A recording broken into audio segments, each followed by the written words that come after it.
Hello friends, last વિડીયોમાં આપણે મધ્યસ્થ વિશે ભણ્યા હતા. હવે આ વિડીયોની અંદર આપણે સ્થાનીય સરેરાશના માપ વિશે ભણવા જઈ રહ્યા છીએ.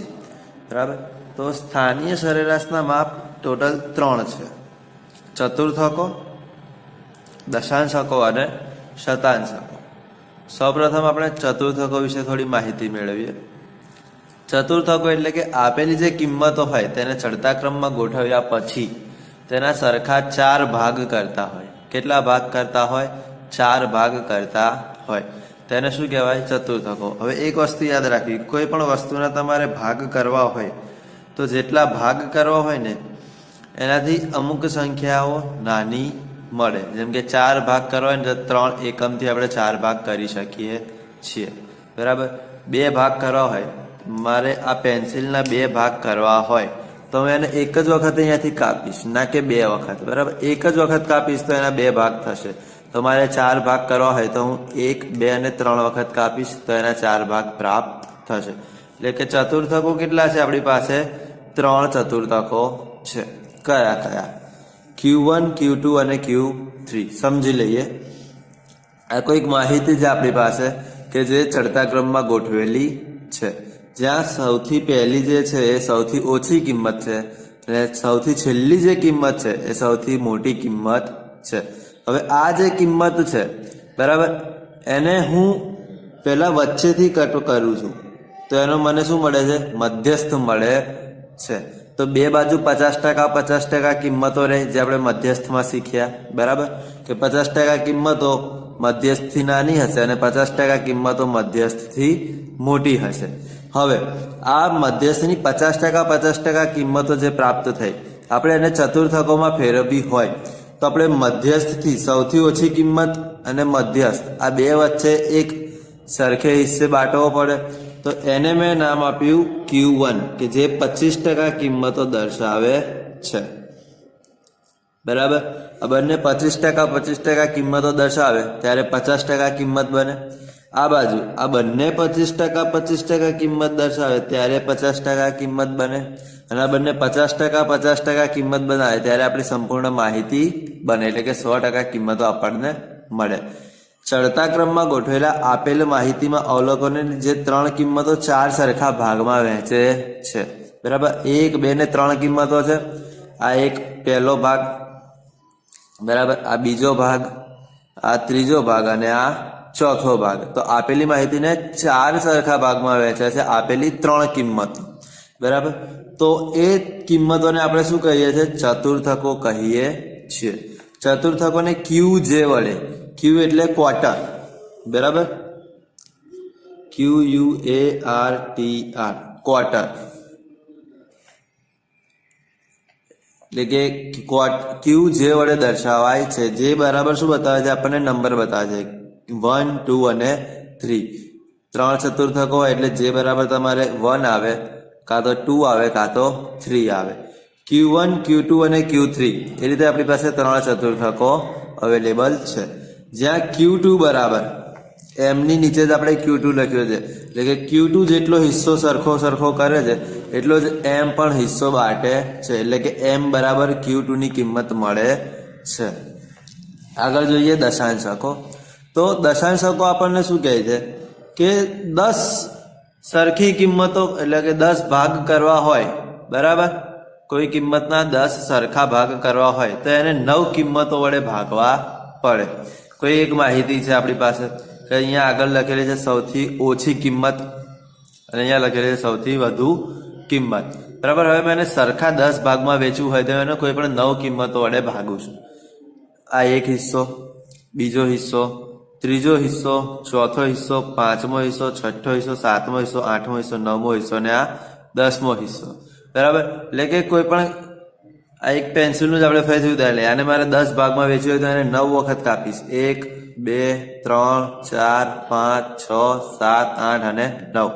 પહેલો હિસ્સો કાપ્યો તો એક ભાગ અને આ બીજો ભાગ. બરાબર, તો એ રીતે આપણે અહીંયા જોઈએ તો કોઈ પણ દશાંશકો હોય, દશાંશકો કેટલા હોય? સંખ્યામાં 9 હોય. કેમ? કેમ કે 9 વખત આપણે કોઈ સંખ્યાને, કોઈક માહિતીને તોડીએ છીએ, કોઈક વસ્તુને તોડીએ છીએ, તેના 10 ભાગ પડે છે. બરાબર, સરખા હિસ્સા કરવા હોય ત્યારે અવલોકનોને ચડતા ક્રમમાં ગોઠવતા માહિતીના એક સરખા 10 ભાગ પાડતી 9 કિંમતોને દશાંશકો કહે છે. 10% અવલોકનો D1 થી ઓછી કિંમત ધરાવે છે. હવે આ D1 છે બરાબર, અહીંયાથી આટલી જે કિંમત છે, આટલો જે પોર્શન છે આ વચ્ચેનો, એ કેટલી છે? 10% એવી કિંમતો છે કે જે D1 થી ઓછી કિંમત ધરાવે છે. પછી અહીંયાથી લો અહીંયા સુધી તો 20% કિંમતો એવી છે કે જે D2 થી ઓછી કિંમત ધરાવે છે. આટલો હિસ્સો લો તો 30% કિંમતો એવી છે જે D3 થી ઓછી કિંમત ધરાવે છે. 40% કિંમતો એ છે D4 થી, એટલે કે D1 બરાબર 10%, D2 બરાબર 20%, D3 બરાબર 30%, બરાબર. એ પ્રમાણે જઈએ છે. દશાંશકો આપણી પાસે સંખ્યામાં કેટલા છે? 9 દશાંશકો છે.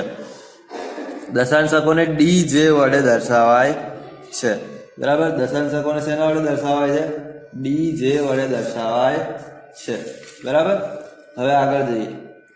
D અહીંયા શું બતાવે છે આપણને? ડિસાઇલ્સ બતાવે છે, ડિસાઇલ્સ, બરાબર. અહીંયા તમે ક્વાર્ટર લખી શકો છો અથવા તો ક્વાર્ટાઇલ્સ લખી શકો છો, બરાબર. આ ડિસાઇલ્સ દેખાડે છે.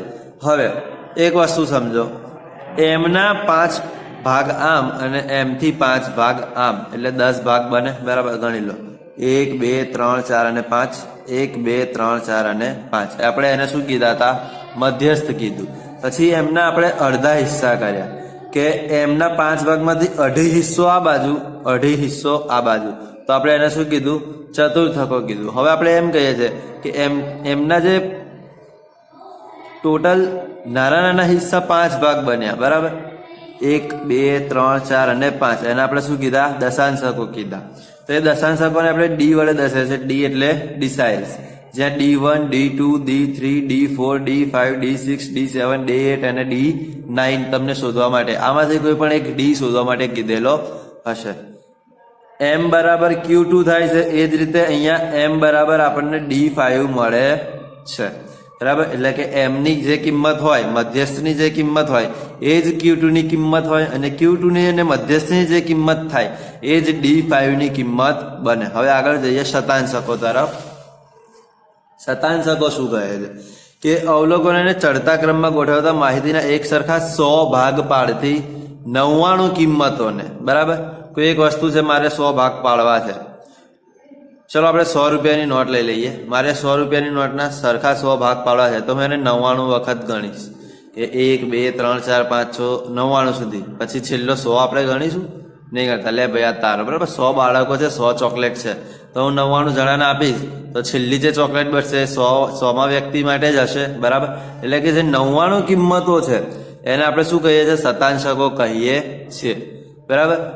દરેક હિસ્સો 1% કિંમત દર્શાવે છે. 100% માંથી કેટલી ટકા કિંમત દર્શાવે છે? 1% કિંમત દર્શાવે છે.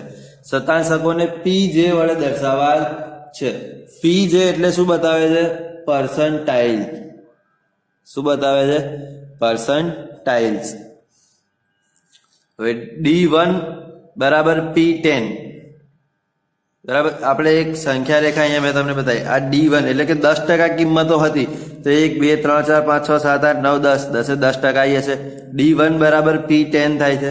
D2 બરાબર P20 બને છે. D3 બરાબર P30 બને છે. એમ આગળ જતા જતા જઈએ આપણે, બરાબર. તો આપણને D9 બરાબર શું બને છે?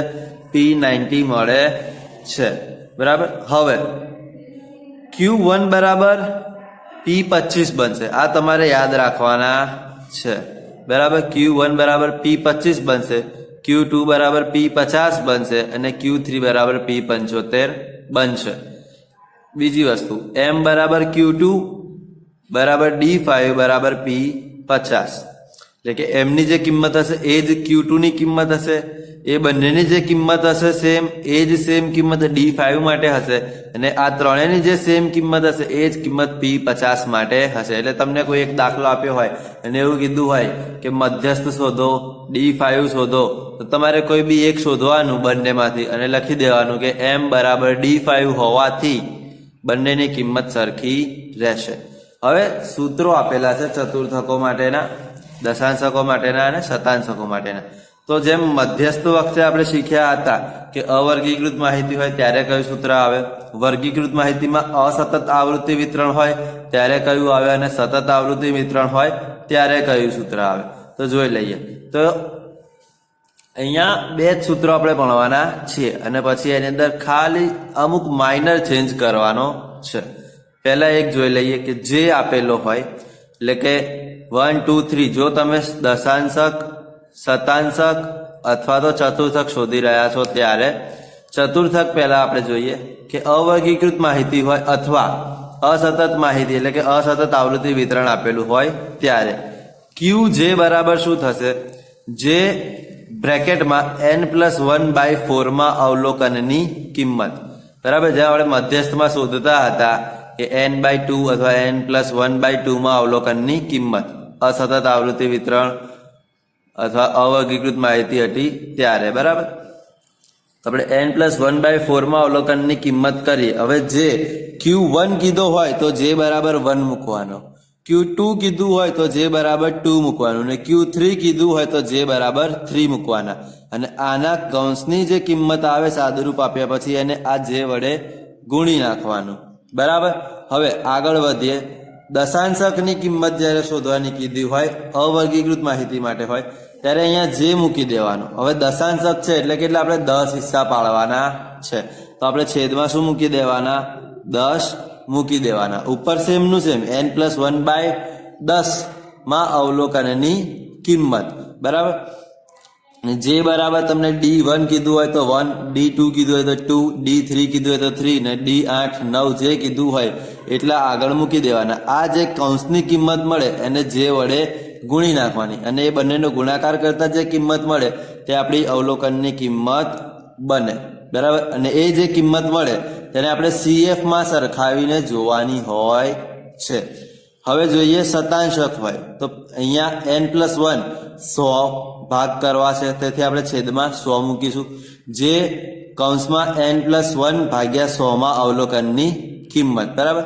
એક દાખલો બતાવું છું એટલે તમને ખ્યાલ આવશે.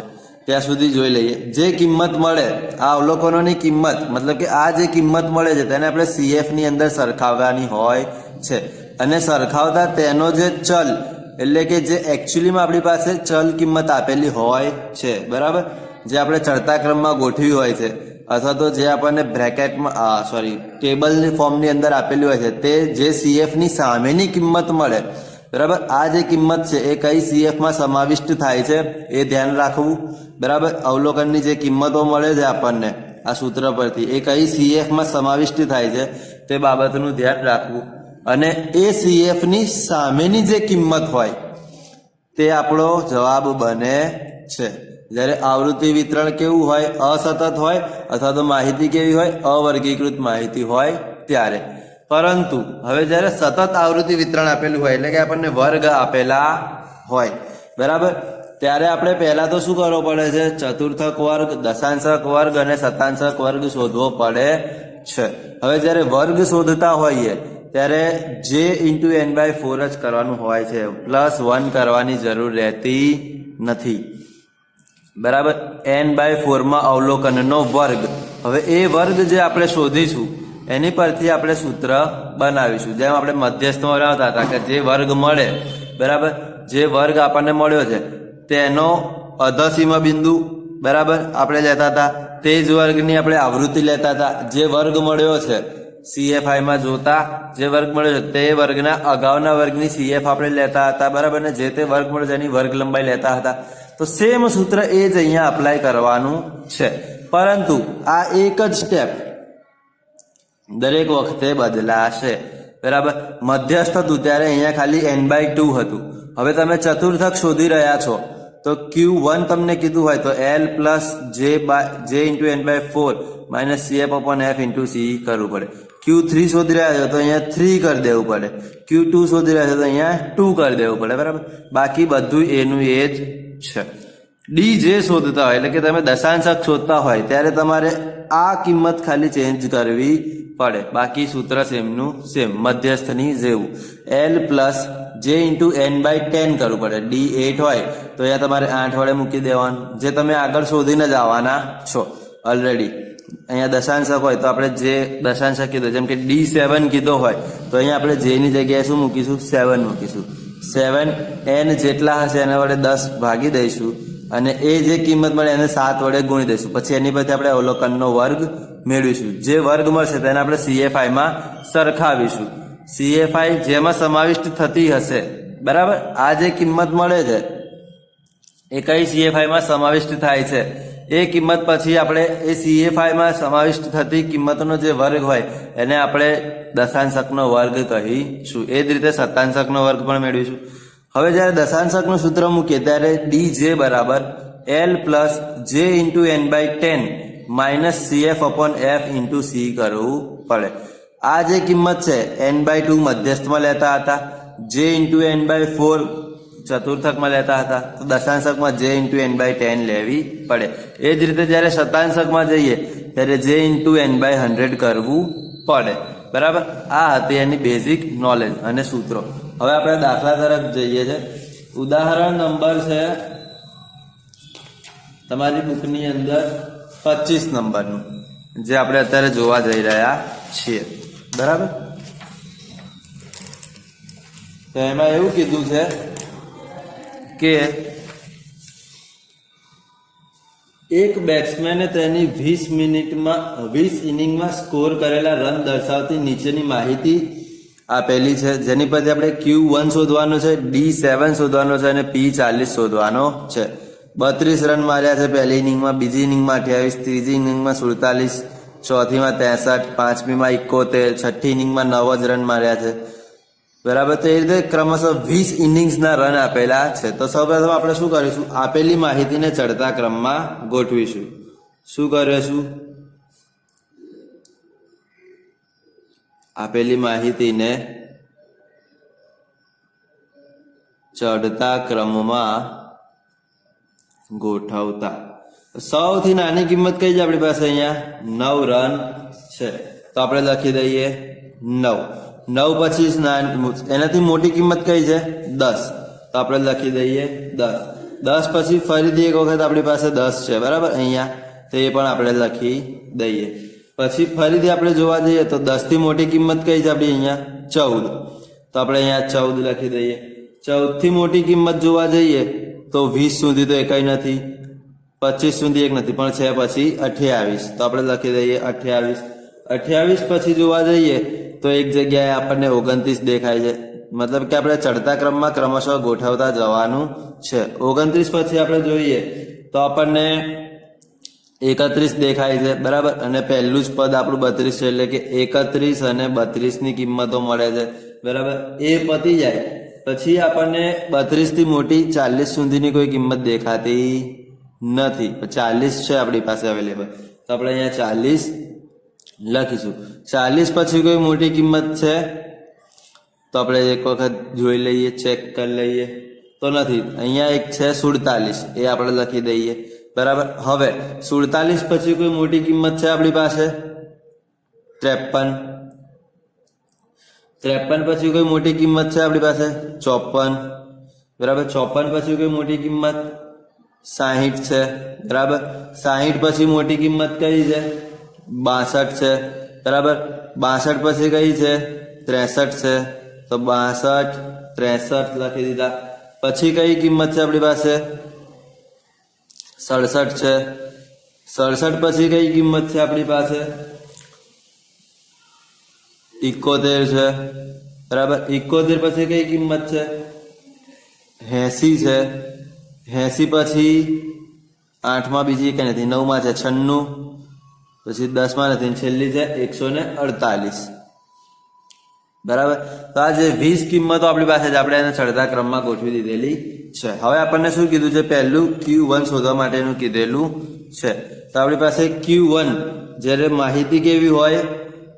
અવર્ગીકૃત માહિતી હોય ત્યારે આપણે શું મૂકીએ છીએ? Q1 બરાબર જે કૌંસમાં n+1/4 અવલોકનની કિંમત, બરાબર. આ સૂત્ર આપણે મૂકીએ છે. જે કીધું છે આપણને 1, તો અહીંયા આપણે મૂકી દઈએ 1. n કેટલા છે આપણી પાસે? 20 ઇનિંગ કીધી છે એટલે 20. 20 પ્લસ 1 ભાગ્યા 4 માં અવલોકનની કિંમત, બરાબર. હવે આપણે આના સાદું રૂપ આપીએ તો 20 એકા 20, સોરી 20 ને 1 21, 21 ભાગ્યા 4 કરીએ, બરાબર. આવું બને, બરાબર. 21 ભાગ્યા 4 કરીએ એટલે આપણને કેટલા મળે છે? 5.25 માં અવલોકનની કિંમત.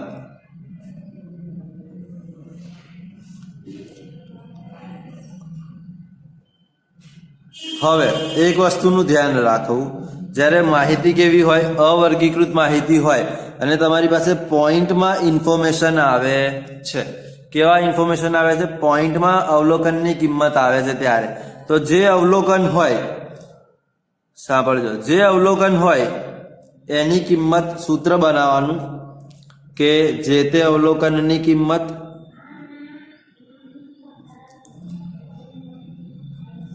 પ્લસ પોઈન્ટ પછી જેટલા હોય એ બધા લખી દેવાના 0.25 અને કૌંસમાં લખવાનું 5 પછી શું આવે? છઠ્ઠું અવલોકન આવે તો એ લખવાનું છઠ્ઠા અવલોકનની કિંમત અને છઠ્ઠા પહેલા જે આગળ લખ્યો હોય એ અવલોકન મૂકી દેવાનું.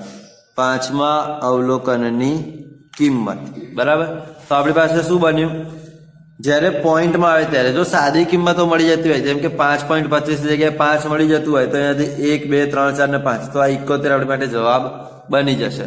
પરંતુ આપણી પાસે 5.25 આવે તો આપણે એને 71 ને જવાબમાં લઈ શકીએ નહીં હાલ, જ્યાં સુધી આપણે ટેલી કરી લઈએ નહીં ત્યાં સુધી, બરાબર.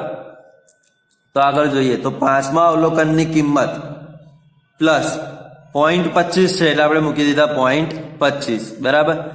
હવે 5 પછી આવે છે 6, તો છઠ્ઠા અવલોકનની કિંમત માઇનસ 5મા અવલોકનની કિંમત ગુણ્યા 0.25. 5મા અવલોકનની કિંમત કેટલી છે આપણી પાસે? 28 છે, બરાબર. તો આપણે મૂકી દીધા અહીંયા 28 પ્લસ 0.25 આપણે મૂકી દઈએ. છઠ્ઠા અવલોકનની કિંમત કેટલી છે આપણી પાસે? 29. આ જે કિંમતો છે તમારે ચડતા ક્રમમાં જ જોવાની છે. 5મા અવલોકનની કિંમત કેટલી છે આપણી પાસે? 28 છે, મૂકી દીધી. તો 28 પ્લસ 0.25, 29 માઇનસ 28 કરીએ એટલે આપણને કેટલા મળશે? 1 મળશે. તો 0.25 ગુણ્યા 1, તો 28 પ્લસ 0.25, તો આપણા માટે જવાબ શું બને છે? 28.25, જે આપણી માટે શું છે? Q1 છે. જે આપણી માટે શું છે? Q1 છે, બરાબર. એ જ રીતે આગળ આપણે જોઈએ હવે દશાંશક માટે. કયો દશાંશક કીધો છે આપણને? 7મો દશાંશક કીધેલો છે, એટલે કે D7 કહેલા છે. તો D7 બરાબર આપણે શું મૂકીશું? J ઇન્ટુ n+1/10મા અવલોકનની કિંમત. હવે અહીંયા 7 કીધા છે, અહીંયા જે ની જગ્યાએ હું 7 મૂકી શકું છું, બરાબર. n મારી પાસે કેટલા છે? 20 છે. અહીંયા મારે જે પહેલા મૂકી દઈએ. હવે આપણે અહીંયા સાદું રૂપ આપીએ. 7 20 પ્લસ 1 ભાગ્યા 10મા અવલોકનની કિંમત, બરાબર. 7 એમના એમ, 20 ને 1 21 ભાગ્યા 10,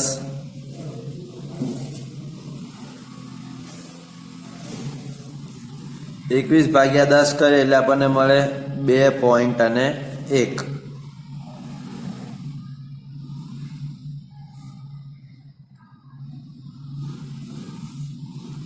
2.1 ગુણ્યા 7 કરીએ એટલે આપણને મળે 170, એટલે 14.7મું અવલોકન અથવા તો મા અવલોકનની કિંમત.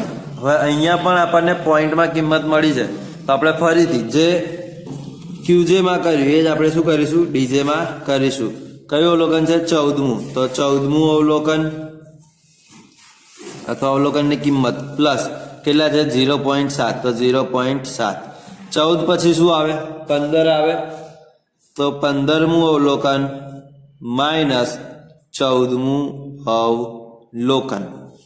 14મું અવલોકન આપણી પાસે અહીંયા જોઈએ તો કયું આવે છે? 1 2 3 4 5 6 7 8 9 10 11 12 13 14 62 આવે છે.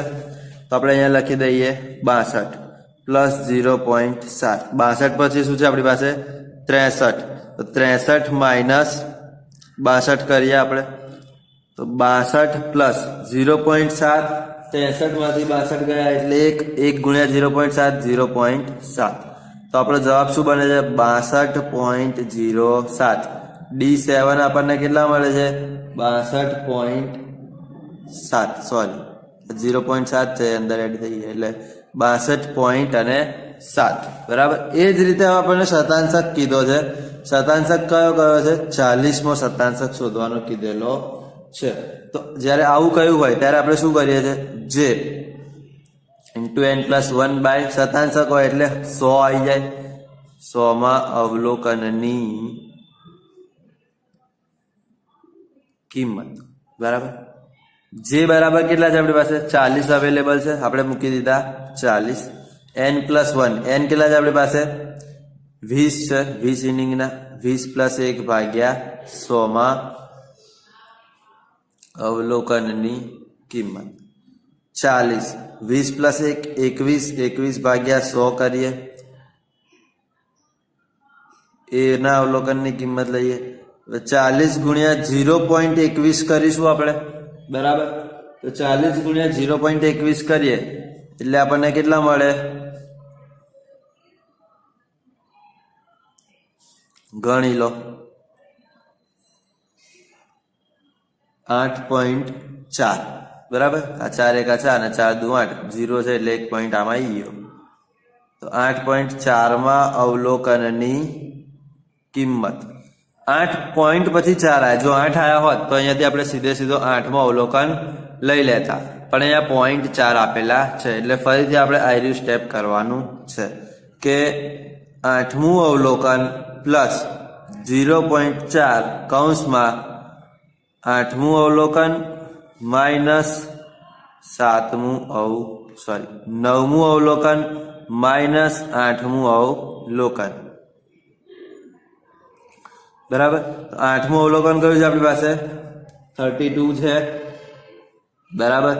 9મું અવલોકન કયું છે આપણી પાસે? 40 છે. 40 માઇનસ 32. બરાબર. તો જોવા જઈએ તો 32 પ્લસ 0.4. 40 માંથી 32 જાય તો કેટલા રહે? 8 રહે. તો 32 પ્લસ હવે 0.4 ને 8 વડે ગુણીએ તો આપણને કેટલા મળે છે? 3.2 પ્રાપ્ત થાય છે. તો 32 પ્લસ 3.2 કરીએ તો આપણને કેટલા મળે? 32 3 35.2. તો આપણી માટે P40 કેટલા મળે? 35.2 મળે છે. બરાબર. ફરી એક વખત સમજી લઈએ કે જ્યારે પોઈન્ટ આવતો હોય ત્યારે એ જે અવલોકન આવ્યું હોય તેની અંદર પ્લસ કરીને 0 પોઈન્ટ જેટલા આવતા હોય એટલા મૂકવા. એની આગળનું અવલોકન માઇનસ એની પાછળ, મતલબ એ જ અવલોકન માઇનસ કરવું એટલે તમને કિંમતો પ્રાપ્ત થતી જશે જ્યારે અવર્ગીકૃત માહિતી આપેલી હોય ત્યારે. હવે વર્ગીકૃત માહિતી આપેલી હોય પણ એ માહિતી કેવી હોય? અસતત માહિતી હોય. તો એવો એક આપણે દાખલો જોઈએ કે વિભાગ ડી નો દાખલા નંબર 8 કાઢો. વિભાગ ડી માં દાખલા નંબર 8 એમાં એવું કીધું છે કે મોબાઈલ ફોનની એક દુકાનના દૈનિક વેચાણની નીચેની માહિતી પરથી D7 અને P15 શોધો અને તેનું અર્થઘટન કરો. બરાબર. શું કીધું છે? D7 અને P15 શોધો અને તેમનું અર્થઘટન કરો. તો આપણને માહિતી આપી દીધેલી છે કે 4 મોબાઈલ ફોનની સંખ્યા છે. બરાબર. 4 પછી આપેલું છે 6 7 8 10 12. હવે જ્યારે આવી માહિતી આપેલી હોય અને આપણને F આપેલું હોય ત્યારે આપણે શું શોધીએ છીએ? હંમેશા CFI એટલે કે સંચયી આવૃત્તિ સૌપ્રથમ શોધીએ છીએ. તો પહેલા આપણે લખી દઈએ 3 3 + 9 12 12 + 15 27 27 + 23 50 50 + 8 58 58 + 2 60. બરાબર. સંચયી આવૃત્તિ આપણે શોધી દીધી. મતલબ કે આપણા n બરાબર કેટલા છે? ટોટલ 60 આપેલા છે. બરાબર. n બરાબર કેટલા છે આપણી પાસે? 60 આપેલા છે. હવે આપણને કીધું છે D7 શોધવાનો. બરાબર. તો આપણે અહીંયા D7 માટે લખી દઈએ.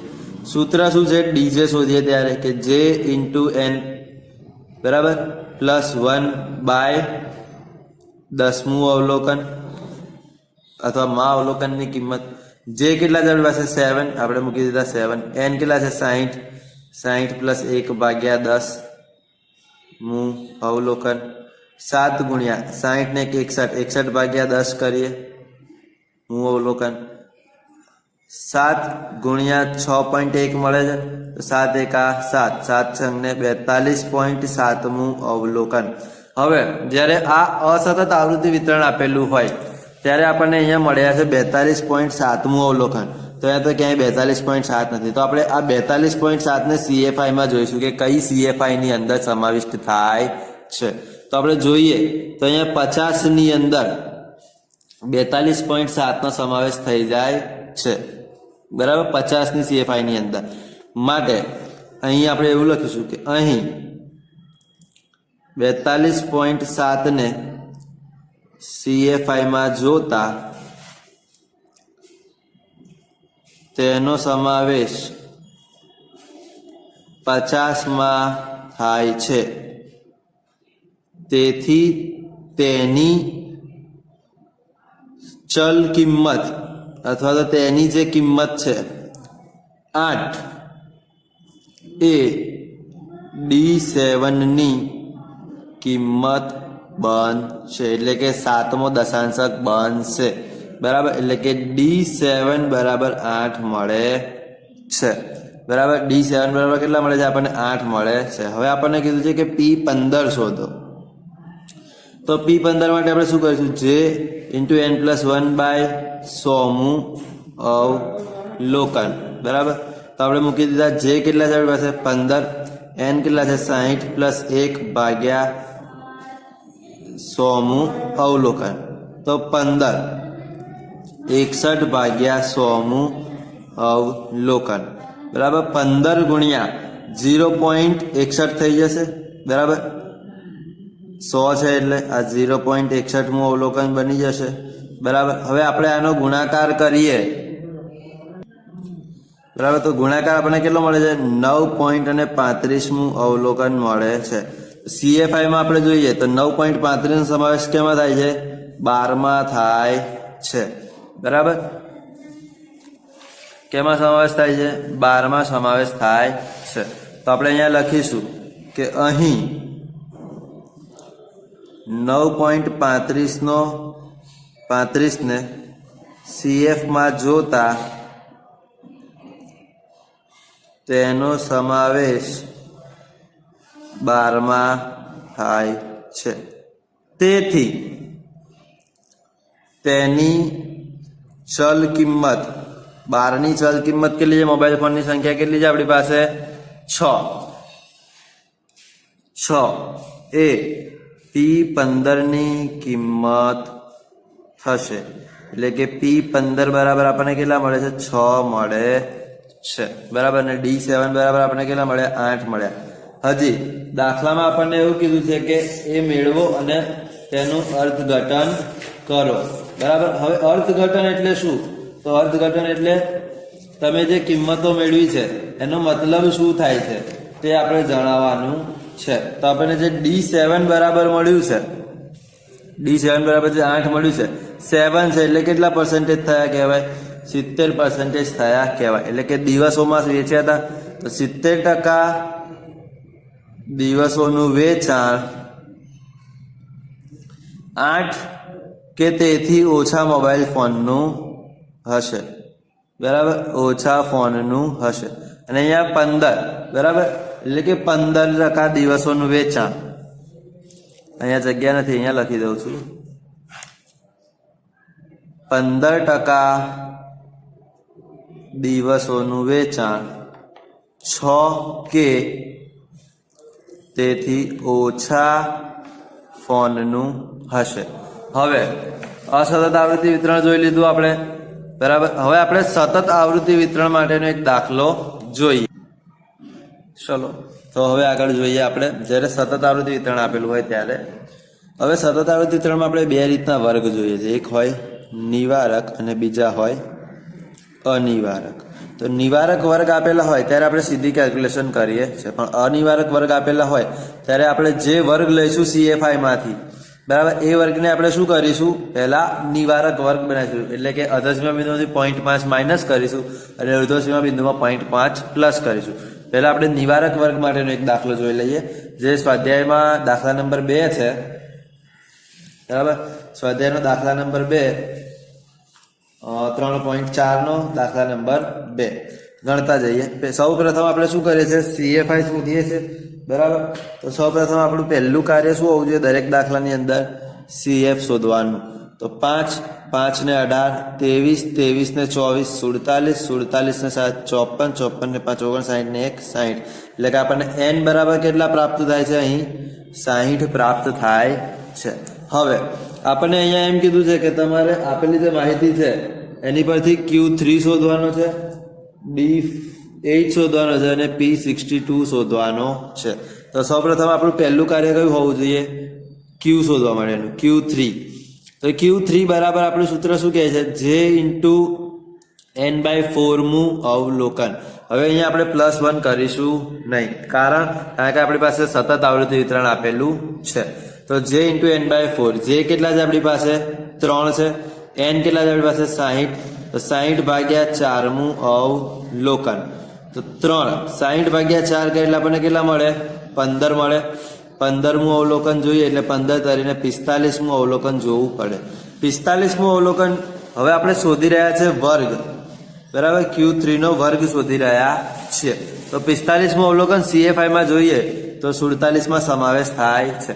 તો 47 ની CFI ની સામેનો વર્ગ કયો છે, 200, 300. તો અહીં આપણે લખીશું, અહીં 45 નો સમાવેશ 47 માં થતો હોવાથી Q3 માટેનો વર્ગ 200 થી 300 થશે. હવે આપણે Q3 શોધ્યા ત્યારે આપણું સૂત્ર શું છે, L plus J into n/4 minus CF upon F ગુણ્યા C. વર્ગ આપણે લઈ લીધો, આપણે જોઈએ છે કે વર્ગ કેવા છે, નિવારક વર્ગ છે, એટલે આપણે L મૂકી દીધા 200. J ઇન્ટુ n/4 આપણે શોધેલા છે 45. CFI કઈ લેવી, તો કે જે CFI ની અંદર સમાવેશ થયો હોય એ વર્ગના અગાઉના વર્ગની CFI લેવી. એટલે કે 47 માં સમાવેશ થયો તો એની અગાઉનો વર્ગ કયો છે, 100 થી 200, એની CFI કેટલી છે, 23. તો આપણે મૂકી દીધા 23. અને F કયો લેવો, તો કે જે CFI પસંદ કરી હોય વર્ગ માટે એ જ વર્ગનો F લેવાનો. F કેટલા છે અહીંયા આપણી પાસે 24 છે અને વર્ગ લંબાઈ કેટલી છે, 100. અહીંયા કરીએ 200, 45 માઇનસ 23 કરીએ એટલે આપણને મળશે 2200. 22 ભાગ્યા 24 ગુણ્યા 100 કરીએ એટલે આપણને એપ્રોક્સ મળે છે 91.6666 એટલે કે 67. તો આપણો Q3 કેટલો મળે છે, 291.67. બરાબર, આ આપણને મળી ગયો Q3. હવે આપણે આગળ વધીએ અને આ જ દાખલા માટે D8 શોધીએ. તમારે આવો જ એક્ઝામમાં દાખલો પૂછાવાનો છે. બરાબર, એટલે કે D8 શોધવા માટે આપણે શું કરીએ છીએ, પહેલા CFI અને એ CFI નો વર્ગ D8 નો વર્ગ શોધવો પડે પહેલા. તો D8 નો વર્ગ માટે આપણે શું કરીશું, J ઇન્ટુ n/10મું અવલોકન. J કેટલા છે આપણી પાસે 8, તો 8, n કેટલા છે 60, 60 ભાગ્યા 10મું અવલોકન. તો 8 60 ભાગ્યા 10 કરીએ એટલે 6 મળી જાય. તો 8 ગુણ્યા 6મું અવલોકન, 8 6 ને, તો અહીંયા 47 છે, મતલબ કે 48 નો સમાવેશ આમાં થતો નથી. તો આની નીચે શું છે આપણી પાસે, 54 આપેલા છે. તો D માટે આની અંદર સમાવેશ થઈ જાય છે. બરાબર, તો D8 નો સમાવેશ 54 ની CFI માં થાય છે. મતલબ કે એનો જે વર્ગ છે, આપણે વર્ગ લઈશું તો ત્યાં આપણે લખીશું કે અહીં 48 નો સમાવેશ CFI માં જોતા 54 માં થાય છે. તેથી D8 નો વર્ગ 300 થી 400 બનશે. બરાબર, હવે D8 માટેનું સૂત્ર શું છે આપણી પાસે, J into L plus J into n/10 minus CF upon F into C. નિવારક વર્ગ છે L આપણે લઈ લીધા 300. હવે J ઇન્ટુ n/10 આપણે શોધેલા છે 48. માઇનસ CF કરવાની છે. આપણે જોયું કે 54 માં સમાવેશ થાય છે એટલે આપણે મૂકી દીધા 54. F આપણે જોઈએ તો આપણને F માં મળે છે 54 ની સામેની આવૃત્તિ 7, બરાબર. તો આપણે અહીંયા મૂકી દીધા છેદમાં 7 ગુણ્યા 100. 300 પ્લસ 48 માઇનસ 54 કરીએ એટલે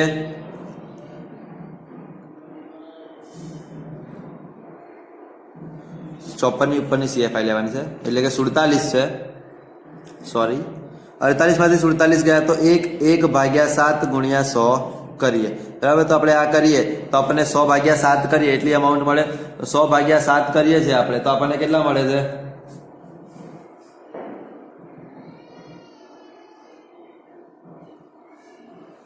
14 અને 29. તો આપણો જવાબ કેટલો બને છે? 314.29, બરાબર. આપણો જવાબ કેટલો બને છે? 314.29. તો એ આપણી માટે શું થયો કહેવાય? D8 થયો કહેવાય. એનું આપણે અર્થઘટન કરીએ તો શું નીકળે કે સૌથી ઓછી મુસાફરી થયેલ 80% દિવસોમાં, બરાબર. 8 એટલે કેટલા ટકા થાય? 80% થાય. તો કે સૌથી ઓછી મુસાફરી થયેલ 80% દિવસોમાં મહત્તમ અંતર 314.29 કિલોમીટર કાપેલું હોવું જોઈએ, બરાબર. આપણને અર્થઘટન કરવાનું કીધું હોય ત્યારે કે સૌથી ઓછી મુસાફરી કરેલ 80% દિવસોમાં મહત્તમ અંતર એટલે કે વધારેમાં વધારે અંતર 314.29 કિલોમીટર થવું જોઈએ. હવે આપણને કીધા છે P62 શોધવા માટેના, બરાબર. તો આપણે અહીંયા શોધીએ. પહેલા શું શોધીશું? P62 નો વર્ગ શોધીશું. એની માટે J × n/100 કરવું પડશે. હું અવલોકન તો J કેટલા છે આપણી પાસે? 62. n કેટલા છે આપણી પાસે? 60 છેદમાં 100મું અવલોકન. તો હવે આપણે કરીએ કે 62 60/100 કરીએ એટલે આપણને 0.6મું અવલોકન મળે, બરાબર. તો હવે આપણે 62 ગુણ્યા 0.6 કરીએ એટલે આપણને મળે છે 37.2, બરાબર. 37.2મું અવલોકન. અહીંયા આપણે પોઈન્ટ આવ્યું એટલે કશું કરવાની જરૂર છે નહીં, સીધું CFI માં જોવાનું છે. તો અહીંયા હું લખીશ કે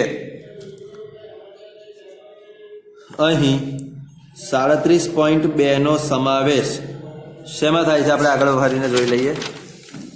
47 માં જ થાય છે, બરાબર. 37.2 નો સમાવેશ પણ કેમાં થાય છે? 47 માં જ થાય છે. તો આપણે જોઈ લઈએ. સમાવેશ CF માં જોતા 47 માં થાય છે. તેથી P62 નો વર્ગ કયો બનશે? 200 થી 300 બનશે. હવે P62 બરાબર આપણે કરીએ તો L plus J × n/100 minus CF upon F ગુણ્યા C. L કેટલા છે આપણી પાસે? 200. J × n/100 કેટલા મળે આપણને? 37.2. CF આપણે કઈ લઈએ છીએ? જે હોય તેની ઉપરની CF લઈએ છીએ એટલે કે 23, બરાબર. અપોન F એની સામેની જ લેવાની 24 ગુણ્યા 100. તો આપણે આ કરીએ તો 200 પ્લસ 37.2 માંથી 23 જાય તો આપણને મળે છે 14.2/24 ગુણ્યા 100, બરાબર. હવે 200 પ્લસ 14.2/24 કરીએ આપણે તો આપણને શું મળશે?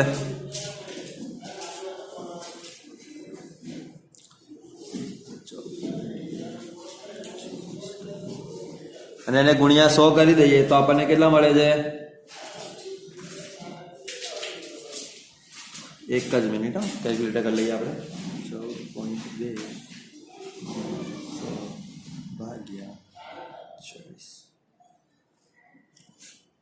14/24 59.16 એટલે કે અહીંયા આપણે કરી દઈશું 17. તો આપણી માટે આન્સર શું થશે? 259.17, બરાબર. તો આ હતી અસતત આવૃત્તિ વિતરણ માટેની રીત, સતત આવૃત્તિ વિતરણ માટેની રીત અને અવર્ગીકૃત માહિતી માટેની રીત. હવે આમાં એક માઇનર ચેન્જ આવી શકે થી ઓછા થી વધારેનો. ત્યારે CFI તો તમને આવડે છે, થી ઓછા થી વધારે આપેલું હોય ત્યારે CFI થી ઓછા હોય તો તમારે માઇનસ કરવી પડે છે, બરાબર. જે આવૃત્તિ આપેલી હશે એમાંથી જે આપણે મધ્યસ્થમાં જોઈ ગયા. તો એવા દાખલા આપણે આગળના વિડીયો લેક્ચરમાં જોઈશું, બરાબર. ત્યાં સુધી તમારે સ્વાધ્યાય 3.4 માંથી દાખલા નંબર 1, 2, 3 ગણવાના છે અને સ્વાધ્યાય 3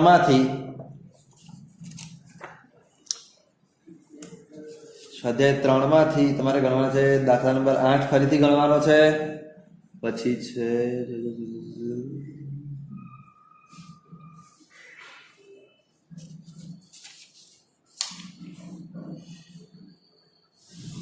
સ્વાધ્યાય 3 માંથી સેક્શન ડી નો દાખલા નંબર 8 ગણવાનો છે અને સેક્શન ઈ નો દાખલા નંબર 8 હોમવર્કમાં ગણવાનો છે.